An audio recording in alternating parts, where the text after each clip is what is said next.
Hi friends, તો અહીં આવી ગયા છે મામા ને મામી, મારા મમ્મીના બધાથી નાના ભાઈ અને ભાભી. તો બહુ જ હરખની વાત છે, મારા મામાના છોકરાના લગ્નની કંકોત્રી મામા આપવા આવ્યા હતા. અને હમણાંથી સોરી, હું વ્લોગ નથી રાખી શકતી કેમ કે હું બહુ જ બીજી શિડ્યુલમાં ચાલું છું. તો કેમ બીજી શિડ્યુલમાં ચાલું છું, હું અત્યારે ક્યાં બીજી છું એ પણ હું તમને આગળ વ્લોગમાં બતાવીશ. તો વ્લોગમાં બન્યા રહેજો. અને હમણાં બનશે ત્યાર સુધી વ્લોગ આવશે. અને હા, મામાના છોકરાના લગ્નના વ્લોગ પણ સરસ સરસ આવવાના છે. તો ચેનલને સબસ્ક્રાઈબ જરૂર કરી લેજો કે જ્યારે પણ હું વિડીયો રાખું ને તો તમારા ફોનમાં નોટિફિકેશન આવી જાય અને વિડીયો જોવાનો ના રહે. અહીંયા મામા કહી રહ્યા છે કે જલ્દી લગ્નમાં આવી જજો. અને લગ્નમાં આવવાનું છે તાર મમ્મી પપ્પા આવે તો એને કહેજો યાદ કરજે મામા. હાય ફ્રેન્ડ્સ, ગુડ મોર્નિંગ, જય શ્રી કૃષ્ણ, રાધે રાધે. તો અત્યારે થયા છે ગુડ મોર્નિંગ તો નથી થયું, પણ વ્લોગ સ્ટાર્ટ કરું છું એટલે ગુડ મોર્નિંગ કરું છું. અને હું ગુજરાતીમાં એટલે વ્લોગ બનાવું છું કેમ કે મારા હવે પછીના મારા જે આગળ તમે જોયું મામા અને મામી આવ્યા હતા તો એ કંકોત્રી આપીને ગયા છે. તો પ્યોપર ગામડાના બોલીમાં અને અમારી પ્યોપર બોલીમાં તમને વ્લોગ જોવા મળશે.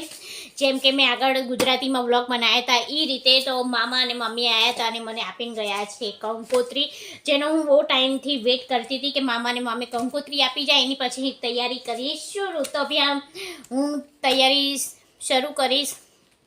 તો પહેલાં તો શું લેવું, શું લેવાનું છે, શું નહીં લેવાનું, શું પહેરીશું, ક્યારે શું પહેરીશું, બધો વિચાર કરવાનો છે. તો બધી તૈયારી પણ કરવી પડશે કેમ કે સાડીઓ હશે તો એને ઇસ્ત્રી કરાવવી પડશે, કોઈ આગા પાછું હશે તો એ કરાવવું પડશે.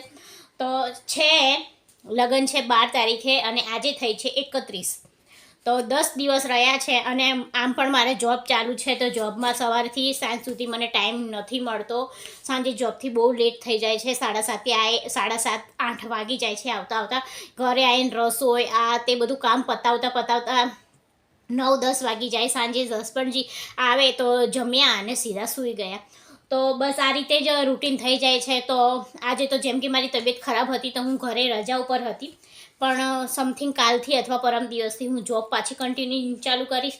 તો પછી મને ટાઈમ નહીં મળે. તો હું વિચારું છું કે હજી આજનો દિવસ છે તો આજે મારા ઘરનું કામ તો જોકે બધું પતી ગયું છે. તો હું વિચારું છું કે મારું લિસ્ટ અને હું જે મારા જે કપડાં છે, કટલરી છે એ બધું. અને હા, બીજું કે મારી બહુ બધી વસ્તુઓ મમ્મીના ઘરે પડી છે તો મારે મમ્મીના ઘરે પણ જવું પડશે અને ત્યાંથી મારે વસ્તુ લઈને આવવી પડશે. તો વિચારું છું એકવાર મમ્મીના ઘરે પણ આંટો મારી આવું. તો 10 તારીખે છે ગણેશ સ્થાપના અને 11 તારીખે છે અહીંયા 12 તારીખે શું લગ્ન છે. પહેલાં તો હું કંકોત્રી બરોબર વાંચી લઉં, કન્ફ્યુઝન થાય છે થોડું. 11 તારીખ, હા 11 ને 12 તારીખે છે. તો જો કે 10 તારીખે નીકળવું પડશે કે કઈ રીતે નીકળવાનું. હા, નીકળવાનું કઈ રીતે છે એ પણ હું તમને જણાવી દઉં. પહેલાં તો હું મારી બહેનોને અને મમ્મી લોકોને પૂછી જોઈશ કે એ લોકો કઈ રીતે નીકળે છે. હું તો વિચારું છું કે કંઈ પણ હોય હું મારી રીતે મારો અલગ સોફો કરાવડાવી લઉં બસમાં. તો શાંતિથી સૂતા શાંતિથી પહોંચી જવાય. તો જોઈએ છે હવે એ સોફા માટે પણ મારે પૂછવું પડશે. મારી દીને પણ હું વાત કરું કે દી તું કઈ રીતે નીકળે છે. તો જે દી પણ આવતા હશે એ લોકોની જોડે નીકળી જઈશું. એમનામ તો નહીં નીકળાય કેમ કે મારી જોબ પણ ચાલુ છે. તો રજા માટે પણ સરને વાત કરવી પડશે કેમ કે મારે જે જોબ ચાલે છે 10 તારીખ લગી તો છે. તો 10 તારીખ પહેલાં કદાચ કોઈ નીકળે તો મારી લોકો જોડે હું એકલી કેમ કે હસબન્ડજી પણ એમના મારા સાસરી પક્ષમાં પણ સામે લગ્ન છે તો એ ત્યાં જઈ રહ્યા છે. તો એમને પણ ટાઈમ નથી. તેમણે એમ કીધું કે હું ત્યાંના લગ્ન એન્જોય કરું, તું તારા મામાના લગ્નના છોકરાના એન્જોય કર કેમ કે બંને બાજુ સચવાઈ જાય. તો હું એકલી જઈ રહી છું લગ્નમાં. તો જોઈએ છે હવે શું થાય છે. ચલો અત્યારે તો આ બસ તમને જણાવવા માટે કે પાછા ચાલુ થઈ રહ્યા છે લગ્ન. અને હા, અમારું પ્યોપર ગામડાનું તમને હું બતાવીશ કે હું 1 વર્ષ ત્યાં ભણી છું. ત્યાં મારી બહુ બધી મીઠી મીઠી યાદો છે. મારા નાના અને નાની, મામાએ મામા રહે છે પ્યોપર અમદાવાદમાં, બટ એમણે ગામડે લગ્ન રાખ્યા છે. તો હું મારા નાના નાની જોડે 1 વર્ષ રહી છું, તો મારી ત્યાં બહુ જ મીઠી મીઠી યાદો છે. મારા નાના મને એટલો બધો પ્રેમ લાડ કરતા હતા. મારા નાની મને ક્યારે પણ, ત્યારે તો હું ખાસી બધી નાની હતી, કમસે કમ હું 5મા 6મામાં ભણતી હતી, પણ હું કામ કરવા માટે હું નાનીને કહેતી હતી કે નાની હું આ કામ કરી નાખું. મારા નાની કેમ કે જ્યારે આપણે નવા બધું કોઈનું કામ જોતા હોય તો આપણને કામ કરવાની ઈચ્છા થાય. તો મારા નાની, હું 1 વર્ષ નાની જોડે રહી, પણ મારા નાનીએ ક્યારે પણ મને પાણીનો ગ્લાસ પણ નથી લેવા દીધો. હું ખાતી પણ હોઉં ને તો મને છે ને રોટલીના કટકા કરીને મને મારી ડીશ પર મૂકે. તો મેં મારા નાના નાનીનો પણ લાડ બહુ લીધા છે. મને કોઈ બોલે ને તો પણ મારા નાના એમને દાટી ગુસ્સો કરી દેતા હતા કે કેમ મારી સલુડી કહેતા હતા કે કેમ મારી સલુડીને હેરાન કરો છો, આમ કરો છો. તો હું તે 1 વર્ષ ભણી પણ છું. તો બહુ મીઠી મીઠી યાદો છે. તો બહુ ટાઈમ થઈ ગયો, ક્યારે ગઈ હતી યાદ નથી. હા, હમણાં વચ્ચે મારા માસી છે, એમના મારા જેમ કે દૂરના દાદી છે, નાની છે, એમને ઓફ થઈ ગયા ને ત્યારે અમે ગયા હતા. તો ત્યાં તો પણ અમે ગયા ને બસ 12મું હતું તે પતાવીને નીકળી ગયા હતા. તો વધારે, અને મરણ લગ્નમાં બહુ અંતર હોય છે, તો બહુ બધી વસ્તુઓ થશે. મેં તો વિચારી રાખ્યું છે કે હું તો ફૂલ મોજ કરવાની છું, જેમ કે કાકાના લગ્નના છોકરાના લગ્નમાં મોજ કરી હતી એનાથી પણ વધારે કરીશું. અને કેમ કે ગામડાનું છે તો ખુલ્લું વાતાવરણ પણ હશે. હા, થોડી લાઇટનો પ્રોબ્લેમ હશે કેમ કે ત્યાં લાઇટ વધારે જતી રહી છે તો એનું પણ કંઈક સેટિંગ કરીશું. ચલો, વાંધો નહીં. તો પહેલાં તો અત્યારે મને અચાનક જ થઈ ગઈ છે શરદી. તો 11 તારીખે છે લગ્ન, 11 તારીખે છે ગણેશ સ્થાપના અને 12 તારીખે છે લગ્ન. તો આપણે લગ્ન પણ એન્જોય કરીશું અને બધા મળશે પણ ખરી. અને અહીંયા તો અમદાવાદના જ બધા આવ્યા હતા, ત્યાં કદાચ ગામડાના પણ બહુ બધા, ત્યાં પણ મને બહુ બધા લોકો ઓળખે છે અને બધા લોકો મને બહુ જ લાડ ને પ્રેમ કરે છે. તો બધાને મળીશું અને બધાની સાથે એન્જોય કરીશું. તો ટહુકો પણ બહુ સરસ લખ્યો છે, મને ટહુકો પણ બહુ ગમ્યો. તો હું અહીંયા નીચે પણ રાખી રહી છું ટહુકો અને તમને વાંચીને પણ સંભળાવું છું. ગામની ડેલીએ ડાયરો જામશે, રખની હરખેલી માતા ગોળ ખવડાવશે.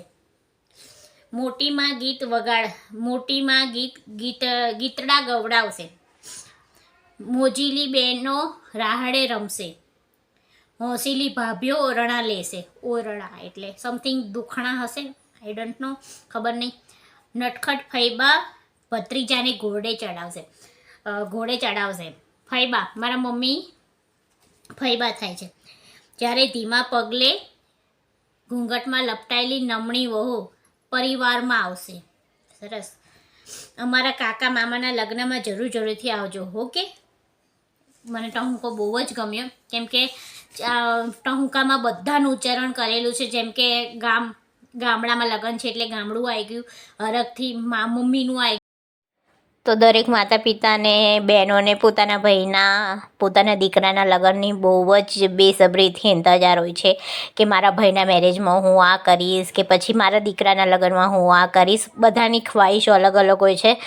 મેરેજની વાત થતાં મને મારા ભાઈના મેરેજ યાદ આવી ગયા. તો એનો હરખ કંઈક અલગ જ હોય છે, કંઈક અલગ જ થઈ જાય છે.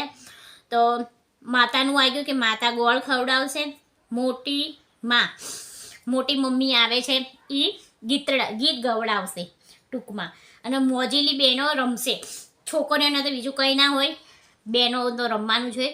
અને હસેલી ભાભીઓ ઓરણા લેશે. ઓરણાનો મિનિંગ મને નથી ખબર, દુખણા હોઈ શકે. તો ભાભી પણ આવી ગયા. તો જેટલા પણ ભાભી હોય, ભાભીનું પણ ઉચ્ચારણ થઈ ગયું ફૈબા. મારા મામા 4 છે, 2 બહેનો છે, મારા મમ્મી અને મારા માસી. મારા ઇન્સ્ટાગ્રામની રીલ્સમાં પણ મારા માસી અને મારા મમ્મીની બંનેની રીલ્સ છે, વચ્ચે હું છું. જ્યારે ધીમા પગલે ઘૂંઘટમાં લપટાયેલી અને વહુ પણ આવી ગઈ. તો એ પણ બહુ સરસ કહેવાય કે ટહુકામાં વહુ, માતા, બહેનો, ફૂયો અને ભાભીઓ બધાનું ઉચ્ચારણ થઈ ગયું છે. તો ટહુકો બહુ જ ફાઇન છે, મને બહુ જ ટહુકો ગમ્યો. તો ચલો, વ્લોગનો એન્ડ અહીં જ કરી દઈશું. તો વ્લોગ સારો લાગ્યો હોય અને આપણે તમને આગળના વ્લોગમાં મસ્ત વ્લોગ જોવા મળશે. તો વિડીયોમાં બન્યા રહેજો અને મારા વ્લોગને લાઈક કરજો, શેર કરજો. અને હા, નવા હોય ચેનલમાં તો સબસ્ક્રાઈબ કર્યા વગર ના જતા, તમારે સબસ્ક્રાઈબ કરી દેજો. જેમ કે મારા વ્લોગમાં જ્યારે પણ હું વ્લોગ નવો મૂકીશ તો તમારા ફોનમાં નોટિફિકેશન આવી જશે. બાજુમાં ઘંટી હશે એને દબાવી દેજો, તો જ્યારે પણ હું બ્લોગ મૂકું ને તો તમારા ફોનમાં નોટિફિકેશન આવી જાય. તો બાય બાય, જય શ્રી કૃષ્ણ, રાધે રાધે, બાય બાય.